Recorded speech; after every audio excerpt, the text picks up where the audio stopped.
ya kwamba Yesu analainisha mambo kama vile alivyomponya mwanapunda na akaweza kumtumia.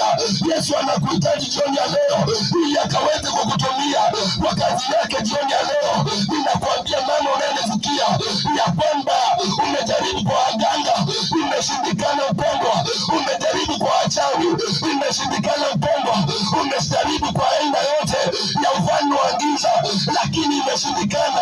Nimekuja na habari njema jioni ya leo ya kwamba Yesu anaweza yote. Usituone hapa jioni ya leo ukadhani ya kwamba tumechanganyikiwa. Usituone mahali hapa jioni ya leo ukadhani ya kwamba tumekosa pa kuelekea. Nimekuja kukuambia kwamba Yesu anakuhitaji mpendwa. Nimekuja kunena na wewe kukuambia Yesu anakuhitaji.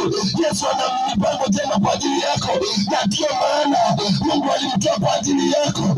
Mungu alimtoa kwa ajili yako. Biblia inasema hivi ya kwamba kwa maana jinsi hii Mungu aliupenda ulimwengu hata akamtoa mwana wake wa pekee, ili kila yeyote ambaye anamwamini asipotee bali awe na uzima wa milele. Na neno na mtu jioni ya leo nikwambia ya kwamba kama hauna Yesu, ninakuambia mama utakamilika. Kama una Yesu mzee, ninakuambia jioni ya leo ya kwamba utakamilika. Mpigie Bwana shangwe na vigelegele, kwa maana yeye ndiye njia, yeye ndiye uzima, yeye ndiye uhai. Kama utampokea Yesu, nakuambia jioni ya leo ya kwamba yeyote ambaye anatenda dhambi kuna kuangamia.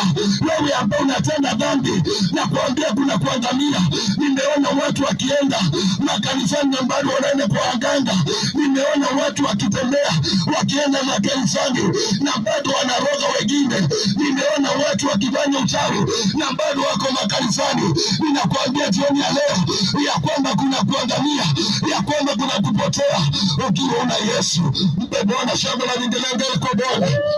Haleluya.